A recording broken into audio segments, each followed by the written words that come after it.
I studied medicine in China for 6 years, and half of what I experienced, no one warned me.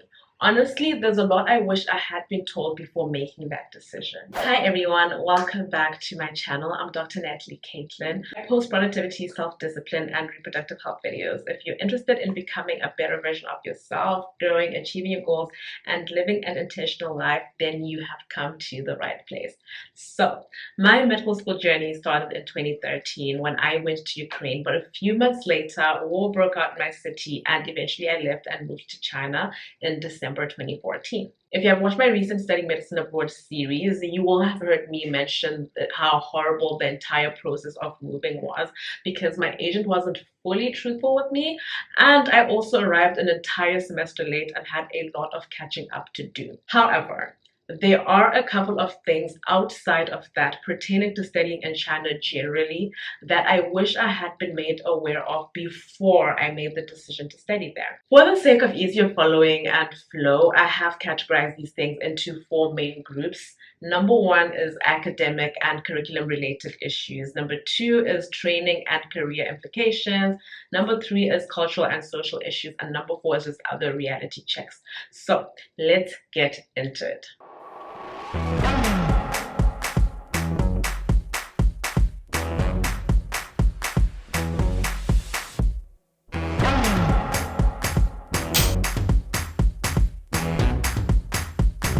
So the first thing right at the top of the list is language barrier. So you don't really consider this one because of how aggressive the marketing is.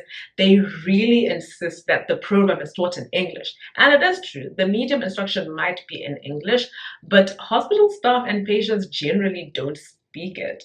So you're sitting in class learning in English, but when you go to the hospital, everything is in Mandarin. You can't read patient files, you can't even go anywhere in the hospital because it's all in Mandarin. You can't interact with the nurses and other hospital staff because, again, they mostly speak Mandarin, and their English, if at all, is not usually good enough to allow them to engage in academic conversations with you. And then, even the English that is being spoken in class is not that great. The teachers are usually not that proficient in English, so they mostly end up just reading the lecture notes instead of doing actual teaching.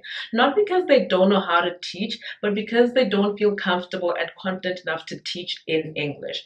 So really, without learning Mandarin, you might very well find yourself spending 6 years with no interaction with hospital staff and only know what's on your lecture notes. Number two, spoon feeding is rare. You have to be proactive. So generally speaking, Chinese people are known to be very efficient and hardworking. As such, you will find your modules just consist of lectures and you're giving PPTs and lecture notes that are just very brief or summarized and don't actually have much detail because you're expected to work on your own and read around the subject. The lectures and lecture notes just serve as a guide of what you need to know. Unfortunately, many students who go to China struggle with this, myself included. I struggled. Oh, we used to complain. Our teachers don't teach, we don't learn anything, our people back home are learning, we're just going and getting PPTs. But the further I went along my medical school journey and actually started being more proactive, reading ahead and going to the class with questions, I realized I was making more progress and actually getting somewhere. And the teachers were much happier and loved teaching. I wish I'd realized this earlier. Perhaps I wouldn't have been so frustrated earlier on in med school. Number three, clinical years can be tough without basic Mandarin. Not all schools have strong hospital affiliations for hands-on training. Most of the hospitals affiliated with medical schools and colleges will be local hospitals that are not necessarily designed to cater to international students. Now, understand me here, don't lose me. China is very developed and advanced in a lot of aspects. The local hospital affiliated to the university I went to is bigger and more advanced than the national hospitals in a lot of African countries. However, they are not focused on catering to international students. Therefore, without basic Mandarin, clinical years can still be tough, simply because you're not likely to find patients and staff who are internationally exposed and speak English there. I probably should have considered and put this as part of the first point. But anyway, as compared to working in an international hospital in Shanghai or Beijing, perhaps, where they're used to working with foreigners, imagine having ward rounds and it's all in Mandarin. And now you don't know what postpartum hemorrhage is in Mandarin, and everything that has been said is just passing you by. Worse still, you then go to see patients and you can't even ask a simple, "How are you feeling today, ma'am? Where does it hurt?" because you don't understand basic Mandarin. Your clinical years will be a nightmare. And unfortunately, many students in China don't bother to learn the medical language so they can actually make their clinical rotations easier. Number 4. Some rotations are more observational than practical. There will definitely be modules, courses, subjects, and rotations where you'll do more observing than practicing. While you might be frustrated and concerned in the moment, bear in mind that you will do a lot of practicing in your internship year, so it shouldn't bother you too much. However, where all you're doing is observing and never getting to practice, you should be a little concerned because you don't master skills by observing only. You need to practice them also. I will add though that a nice advantage of studying medicine in China is that we get that 1 year of full clerkship or internship, whatever you want to call it, an entire year where you're based in the hospital fully. So you can use this time to catch up on all the things that you didn't learn properly and practice all the skills you need to know by the time you graduate and actually become a doctor. Number 5, you will probably need to do a lot of extra studying for exams like the USLME, PLAB, AMC, and so forth and so forth. So, like I already said, you're expected to be very self-directed in your learning, and sometimes the curriculum may not fully align with your home country's licensing requirements. So you will probably find yourself needing to study extra hard to sit for board exams so that you can be recognized allowed to practice medicine in your own country or elsewhere. Moving on to the next section, which is training and career implications. Number 6, your degree may be questioned in some countries, especially if your school isn't on the WHO approved list. Where you want to practice later really matters. In my Studying Medicine Abroad series, I mentioned that during the time I was a student in China, there were only 30 medical schools recognized and fully accredited to teach MBBS in English. It's very important that you do your research properly before you just wake up and go to China to study medicine, because you don't want to study for 6 years only to realize that your degree is useless. Number 7, postgraduate opportunities in China for foreigners are very limited. Generally speaking, you can't just finish your MBBS degree in China and get a job thereafter and start working. They do have their own residency program and special processes that need to be followed, and I don't think I need to remind you that obviously all of this is happening in Mandarin. So if you thought your undergrad studies were dusting you because of the language barrier, postgraduate studies will rock you nicely. Don't get me wrong, you can do your master's studies in China, and a lot of people have. I would have if COVID hadn't ruined my plans. But after completing your studies, you're likely going to need to return home. So bear that in mind if you're looking for somewhere to relocate to totally, like permanently. Number 8, negative attitudes and toxic treatment. Now, this one I really don't think anyone could have prepared me for, to be honest. We can sit and speculate and debate about the reasons behind it, whether they're justified or not. But the truth of the matter and the fact is, if you study medicine in China, you are going to be judged. You're going to be written off before you're even given a chance to prove yourself.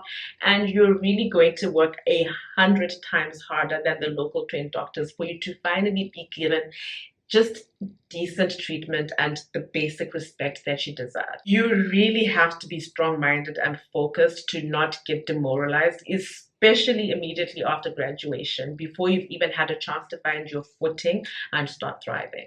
On to the next section, cultural and social issues.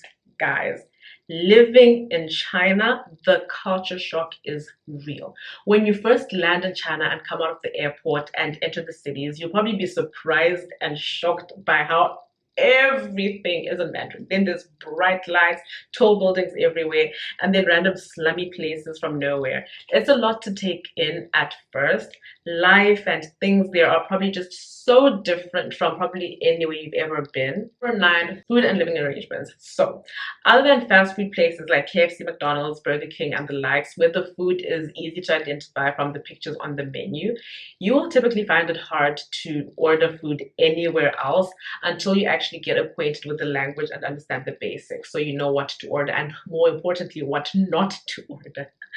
You might also find it difficult to navigate the local food norms in general. I remember being in Papa John's and asking for water to drink, and they brought me a cup of hot water with a lemon inside, and I was like, why? But eventually I realized that hot water is a thing in China. No matter how hot it is outside, cold water just isn't a thing. Unless you really specify what you want, you're likely going to be served warm water or hot water. And that's just one example. Number 10, being a foreigner comes with both curiosity and scrutiny. So, depending on where you are, you're either going to become a fascinating object for people to gaze and look upon, or you're going to be treated somehow because of the color on your skin, the texture of your hair, and the likes. So I don't know how the situation is now, 5 years later, with more advancements in technology and all, and people having more exposure, I hope. But I vividly remember how annoying it was to be sitting or walking somewhere minding my business and suddenly having Chinese people taking pictures of me because you're fascinated. They're just fascinated. Whenever they were polite and respectful enough to ask to take pictures, I didn't really mind. But in most cases, you'll find them sneakily trying to take a picture and then hide their phone when they see that you've noticed them. I also remember Chinese women trying to touch my bum and see if it's real, touching my hair and trying to smell it and all these other strange things. I also vividly remember one incident where a little boy came and touched my hand and he was like, wow, it doesn't come off. And I was like, so, you might also have incidents where people don't want to help you or give you access to certain things just because you're a foreigner. Not necessarily because you're black or anything, but just because you're a foreigner. An example is certain landlords refusing to rent out to foreigners. And I know this is a common thing even outside of China, but a lot of Chinese people are just scared of foreigners and they don't know whether they can trust them or not. So, while you might be able to brush it all off and ignore it, especially when it's little kids who just don't know better, sometimes it can be really frustrating and there's not much you can actually do about it. So those are the 10 main things I wish I had known or been told about and understood before living and studying in China before I actually went there. Other things include just how hectic the internet access situation was. You literally needed a VPN to just communicate and interact with your friends and family outside China. And in many cases, the VPNs would become inaccessible and you'd have to change one every other day, every other week, every other month. Another thing is that shopping in China is amazing. If I had known this, I would probably have gone with a more business-minded approach, but I guess that was just my own reluctance and lack of desire. Few things I would like you to know. Learning Mandarin is a great tool. It's more of an investment, to be honest. Doors open for you when you speak the language. Chinese people love their culture and they're so proud of it and their language. And when they see that you have an interest in their culture, especially, they will open their arms wide open for you and you'll be able to access opportunities that you wouldn't even have dreamed of if you hadn't learned the language. I wish students in China were more aware of this fact and actually learned the language. A lot of people go to China with this certain attitude of, I don't need this, but they didn't invite you there. Remember, you went there on your own accord and they're not actually obliged to make you feel comfortable. Learning the language made my life 1,000 times easier. And it also made my medical school journey a lot more bearable and, dare I say, enjoyable. Would I do it all again? Perhaps now that I have all the relevant information, maybe I would. I don't know. But if you're considering studying medicine in China or you're already in China, I hope this gave you a clearer picture and a little bit of insight. So, are you in China? Did you study in China? Do you know anyone who did or anyone who wants to? What was your experience like? Leave a comment in the comment section below. I would love to know what you guys think. Otherwise, I really hope you enjoyed this video. Let me know what else you'd like to see me talk about on my channel. Subscribe to my channel if you haven't already, and I will see you in my next video. I love you guys. Thank you so much for watching. Bye.